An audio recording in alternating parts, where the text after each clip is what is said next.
Hello and welcome to Voices of BlueScope, where we meet the people who work behind the scenes at BlueScope to create strength every day. I'm your host, Martin Feld. Thank you for listening. In this episode, we meet Craig Roadcap, branch manager at Batemans Bay, which is a coastal town in the state of New South Wales, Australia. Craig explains what goes on at his regional site and tells the story of how he and his close-knit team banded together to keep the site safe and running during the devastating bushfires that hit the area late in 2019. For his leadership during this difficult time, he was recognised with the BlueScope Living Safety Award in 2020. Our communications and community manager, Craig Nealon, was on hand to meet him at his branch in Batemans Bay and record this special interview to get the whole story. Let's cross over to them now. So I'm here today talking to Craig Roadcap, and Craig is the branch manager of the Lysart site in Batemans Bay. Thanks a lot, Craig, for having me here today. I know you're really busy, so thanks for your time.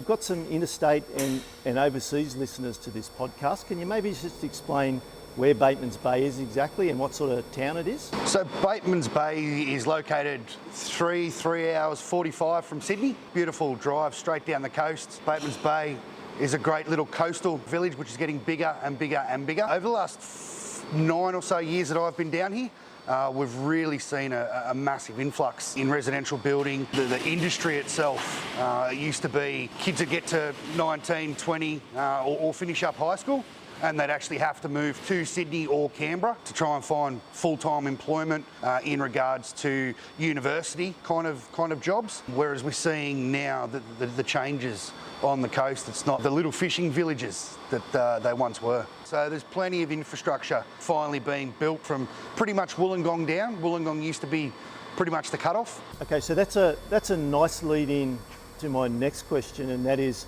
you're really busy here. So obviously this growth, has meant a lot to you here in this little business here. So can you tell me a little bit about what you do here and how many people you have here? And Definitely. So on site here, we manufacture custom flashings or finished flashings. So we take the 1200 wide coils, slit them down, and then turn them into custom design, whether it be aprons, barge caps, box gutters, corners for walling. We've really seen a massive trend difference over the years of the typical villa board / fibro to using custom orb, or even the Lysart Zenith range now as a steel pre-finished cladding installed fireproof solution on your home. So we do anything from a 20 by 20 trim to try and, whether it be a waterproofing, fireproofing, anywhere to a 1200 wide commercial box gutter. So typically this Batemans Bay, we get a truck down from our Emu Plains depot every single morning with all our rainwater goods, so fascias, gutters, and all of our roofing, as well as our home improvement gear. We then pull apart that truck, we reload him with what we've manufactured, send him on his way north, and then we get a secondary truck in, load him up, and send him on his way south. the guys were doing some interesting work just a little earlier, putting the barcodes on the... What sort of material is that? So the barcode itself, it's a sticky adhesive. So what we were basically doing there was slitting down material, zinc aluminum material, ready to turn into Bunnings trims. When I say trims, angles, a variety of different sizes that Bunnings across New South Wales stock.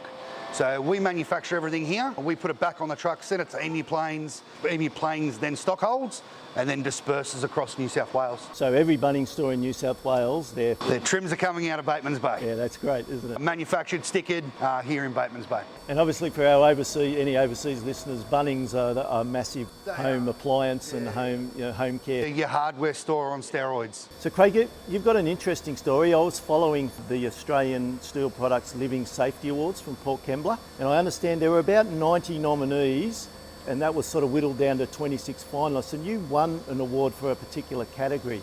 It was the Feld Leadership. Can you explain to me what Feld Leadership is and maybe a little bit about your award? The way I've always looked at Feld Leadership and the way that my previous managers and mentors have always discussed it with me was actually caring about your employees, having that conversations, the are you okay conversation, 100% having that care for people, whether it be, like I said, employees, customers. That's what I put it down to. We like to say our purpose now is about bringing strength to our communities, and I think your story demonstrates that exactly. So can you tell us a little bit about what that was like? It started probably an hour west of Batemans Bay, and it was out in the Currawang National Forest.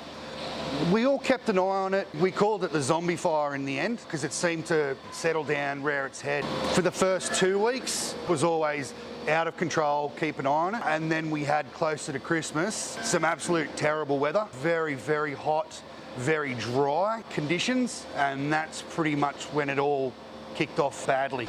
So I was actually on the golf course. It was on a Saturday, and I got a phone call from my partner and said, you better get home quickly.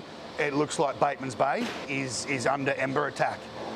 And it was that moment that was actually on the 8th hole, so out of 18. I literally jumped out of the golf cart and said to Dad, see you later, mate, I need to go. I need to go and make sure my team's okay. I need to make sure the factory's okay. And obviously, a lot of our customers are close friends to make sure they're okay.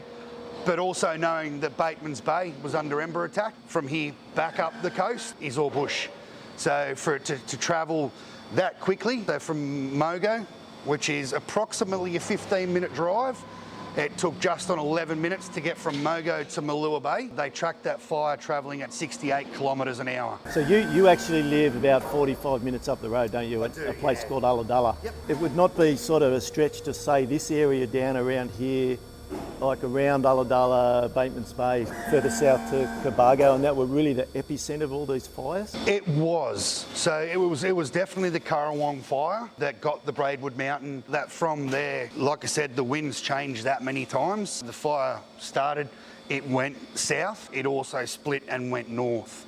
So we had Erin, one of the girls in the office, she lives at Long Beach, which is the other side of Surf Beach. She was evacuated 3 times. The other lady that we've got in the office, Krista, so she lives at Malua Bay. She actually stayed and fought, managed to save her home. Chris, our sales representative account manager, he also lives at Malua Bay. He stayed and fought, managed to save his home, did lose his shed, did lose a bobcat and a few other bits of equipment. And then we've got Cam on the folder at the moment. He lives at Catalina. The fire lapped up to his back fence. Again, stayed and fought.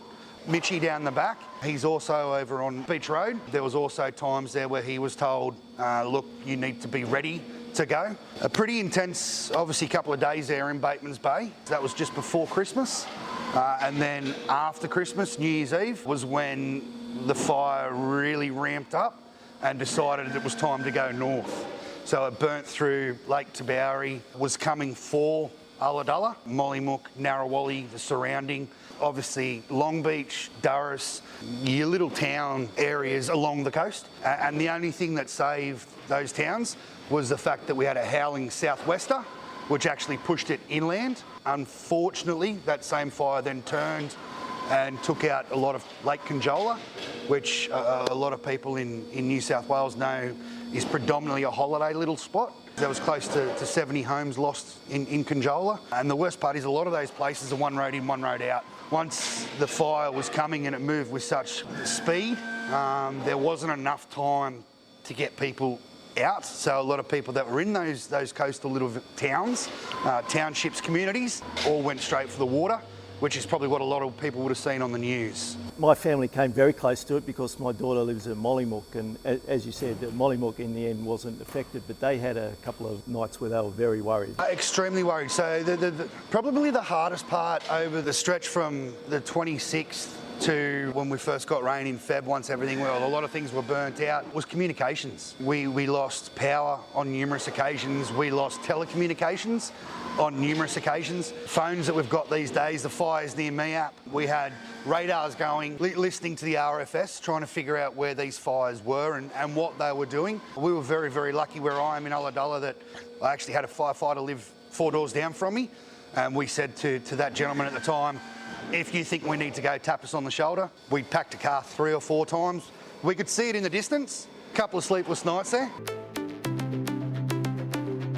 Congratulations, and you do get recognised with that award. And because we have such a strong safety culture in BlueScope, to win a safety award across our business with 6,000 employees, that's no small thing.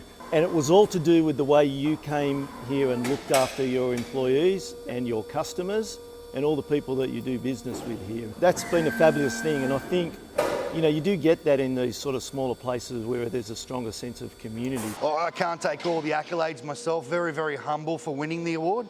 Chris and Krista, they were fighting their fires. We had Aaron, or we had Mitch, or we had Cam that was stepping up wearing a different hat. So there was a stage there where the highway was closed for a week. I actually couldn't get into Batemans Bay. So everything was being done via correspondence. For people who are wondering what the noise is in the background, we've actually got Cameron on the folder. So Cameron's folding those angles that we were talking about earlier for Bunnings.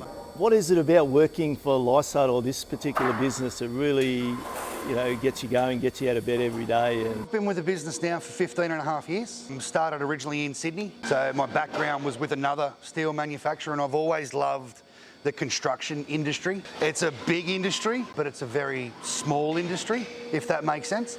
There's not too many, whether it be a Stramit or a Lysart or a Stratco or another BlueScope steel manufacturing roll former, it is quite a small industry. Most names that get thrown around you've heard before, or you've met at an industries award. But for me, it's the team environment.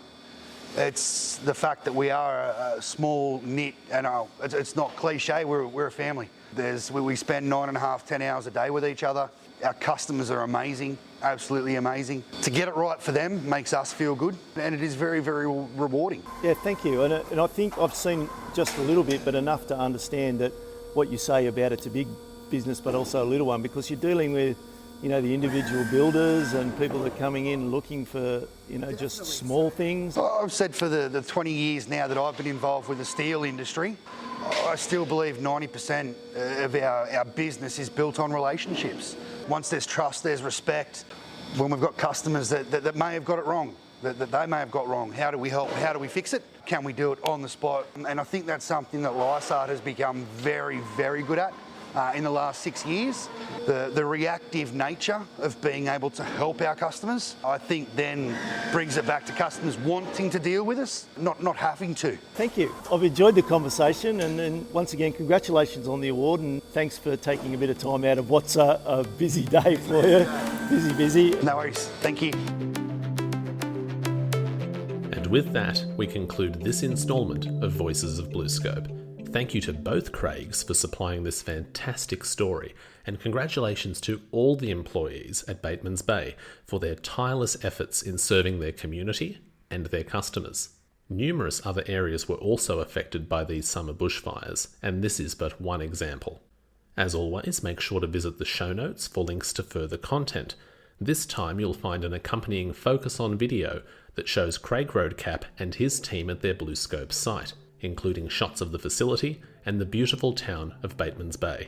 For other news and updates, go to bluescope.com, visit BlueScope on LinkedIn, or follow @BlueScope on Twitter. Thank you for listening to Voices of BlueScope. Until next time.